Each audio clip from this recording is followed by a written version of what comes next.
How do some writers seem to pull story ideas from thin air? Different writers extract their ideas from different sources. Each person has their own method, and today I'm going to tell you about mine. Before we dive in though, I'm going to give you a clue. The key ingredient of this method is art. For hundreds or thousands of years, writers have been using art to inspire their stories and poems. There are different ways of doing this, but I want to talk about one in particular. We're going to take the 5 W's and apply them to paintings in order to extract a plot. You probably learned about the 5 W's in primary school. I did say it was a simple hack. The 5 W's are a set of questions: who, what, when, where, why, and often also how, that can be applied when gathering information. What we're going to do is to take these 5 W's and apply them to paintings. Let's do one together. So, this is a painting called Adieu by Alfred Guillou. Sorry about my pronunciation, I did look it up, I did my best. It shows 2 characters in a boat wreck. We can see a broken mast being dashed into the rocks by some angry waves. One of the characters is limp, presumably hurt or worse. The other desperately clings to them, embracing them. I'm going to apply the 5 W's to this painting and then turn that into a story idea. Afterwards, I'm going to tell you the likely intended story that the artist was trying to tell. Spoiler, I was very, almost comically off base. And that's okay. So, let's start with where. This is the setting of the scene, and perhaps the story in general. I know the painting was done in 1892, likely in France. However, for this exercise, we're divorcing the painting from all context, so just by looking at it, I guess from his shirt's details, I am getting Victorian vibes. Please roast me in the comments, I know next to nothing about historical fashion. I'd also place it in the UK because that's where I live. I associate the choppy sea with places like Cornwall, so let's put them in a Cornish fishing town. I'm already getting ideas about this sort of close-knit, very convivial community and the bearded character's place within it. I'm imagining him sort of as an outsider, maybe a fisherman, because that works well in my head in terms of him finding adventure or companionship outside the town in the sea. I'm getting a bit ahead of myself, of course, but I think when you do this exercise, the ideas start flowing in an order that doesn't necessarily make sense. So, we've got Victorian Cornwall. The limp guy looks like a merman to me, I'll elaborate later. I've never seen a merman in Cornwall, so let's assume this is an alternate fantasy version of Victorian England, sort of like a seaside gas lamp fantasy. What would be different? So, Cornwall does have its own folklore. With things like local mythologies, I would want to take time to research them, talk to locals and do them justice. So for the sake of this video, I'm going to avoid misappropriating existing folklore.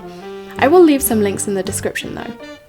In our fantasy Cornwall, I'm going to have a magical market inspired by the goblin market and fairy markets. Because it's a seaside story, let's say this is a version of Cornwall that's almost exactly the same, but they have a fairy market every new moon by the sea. Setting done! Now let's move on to who. I'll tell you in advance, I was extremely wrong with my who, but that's okay, it's not about being right or accurately guessing or interpreting. I thought that this painting depicted a man and his merman lover or friend. You're going to see later why that's embarrassing. But anyway, I couldn't quite pass the intended gender of the limp character, but I thought maybe they could be male. The mer part of merman comes from what he's wearing. The bearded guy is dressed quite practically in clothes I can imagine a fisherman wearing. He's tanned, indicating a life perhaps spent outdoors or at sea. I also associate fishermen with beards. Is that a fair stereotype? Fishermen, let me know in the comments. The limp character, on the other hand, seems to be wearing purple gauze. It's tied loosely at his waist with thin goldish threads. I imagined it like some sort of unravelled, elaborate toga. He's also notably paler than the fisherman. Perhaps he avoided the toils of outdoor labour. I was picturing something like an underwater prince. The fisherman is wearing pretty drab colours. I guess that's not special for fishing clothes back then, but compared to the purple gauze, I'm going to use it to characterise him as perhaps quite down to earth. Maybe he's just a gruff, practical guy, a man of few words maybe. Yet brave and compassionate from this scene. He's not rescuing himself, he's helping the merman. The merman prince, on the other hand, I imagine someone a bit more flighty. He's a merman in a human environment, a boat, so I guess he's adventurous, maybe an explorer driven by intellectual curiosity about boats. It will give them a good reason to meet. Now we can move on to the what. What are we looking at in this scene? The boat looks small to me. I don't know. Let's say it's a fishing boat. We've got a fisherman and a fishing boat, so let's assume this guy is the owner. The boat seems to have crashed into some rocks, and the merman prince is dead, dying, hurt. The fisherman looks like he's trying for one last desperate embrace, which is why my mind jumped to lovers or friends. He looks like he's hauling the merman up onto the boat to safety from the violent waves. Maybe he's unconscious on death's door. Okay, now for when. We can take this to mean when in the plot this scene occurs. It could be the opening scene. A man tries to save his lover, fails, and has to go to the dangerous magic seaside market to find a cure. But I like the idea of the fisherman starting the story as an everyman. I want his life to start off normal, not the type of guy with a merman boyfriend. I want him to start the story off as a gruff but kind outsider to the fishing town. As the story goes on, he can be forced to engage with the community more, maybe. So, I kind of see this as more of a climactic scene or a turning point. It could be the sort of scene that forces the fisherman to face his big flaw or realise what his true priorities are. Now, finally, we come to our why. Why did the boat crash? Why were they on it in the first place? How did they meet in order to get onto the boat? Now, admittedly, this is a lot of work. This is the meat of your idea. But because we've done all this prior groundwork, let's see what we can pull from it, occasionally asking why or so to squeeze out a bit more information. A gruff, down-to-earth fisherman spends his days with nobody for company but his trusted cat. He lives in solitude. Why? People don't really trust him due to his standoffish personality. He fishes every day to make money. Why? To pay his kindly old landlady, who is superstitious but ultimately very good to him. One day, he's out fishing when he sees a merman. The merman is a prince of an underwater kingdom. He's a very cheerful, excitable guy who's always had a fascination with boats. Why? His father was killed during a naval battle. He supposes he should be afraid of boats like his mother, who always sends soldiers to attack any boat that comes to their territory, but he's never been one for violence.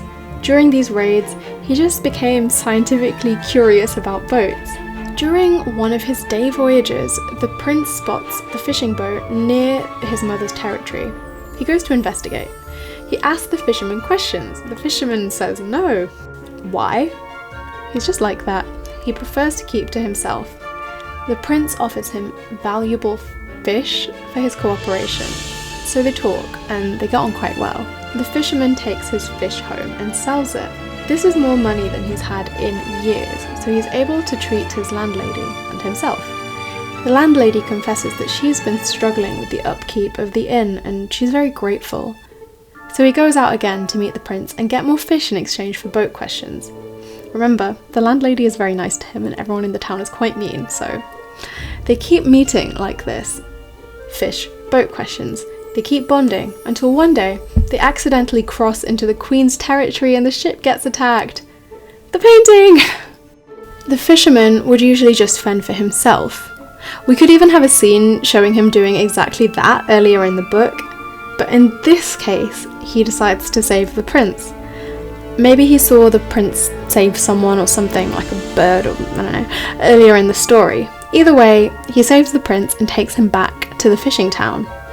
The fisherman goes to the market, to the magical market, to get a potion to turn the prince into a human, at least temporarily until the next new moon, while they sort the situation out. The prince, grateful for the rescue, begins to interact more with the town. He's so flashy and suave compared to the townsfolk, and it draws attention. So, it forces the fisherman out of his comfort zone, eyes are on him now by association. So, this puts a strain on their relationship, which they'll have to navigate. Maybe there's also the threat from the sea. The mermaid queen probably thinks the fisherman deliberately went into her territory to steal her son. She's already lost her beloved husband to humans and boats. She won't lose her son too. So, she's probably going to find a way to try and get him back. So now you've got a premise. Perhaps you looked at that painting and saw something completely different to what I saw. Point is, we've got our story idea and we can keep building on it by asking ourselves why and so about every plot point or idea, like we've been doing in this video. My next steps would be to give these ideas some structure. I find the 3-act structure a handy way to shape my stories in the outline phase. If I deviate from that, it's okay. I've actually made you your own template for this, so you can grab that for free in the description box. So, just for fun, I did some internet research about this painting.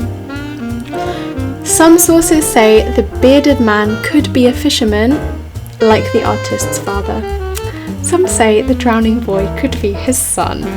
So, I was extremely off base when I did my 5 W's, but that's okay. The point was to get a story idea, and we've got on. Would you read this book? What changes would you make to my plot? How would you end it? Please be as creative as possible in the comments down below. Thank you for watching, and please subscribe for more writing videos. Feel free to like it too, if you like it. Also, please comment any paintings you'd like me to turn into story ideas in future videos. Thank you, bye!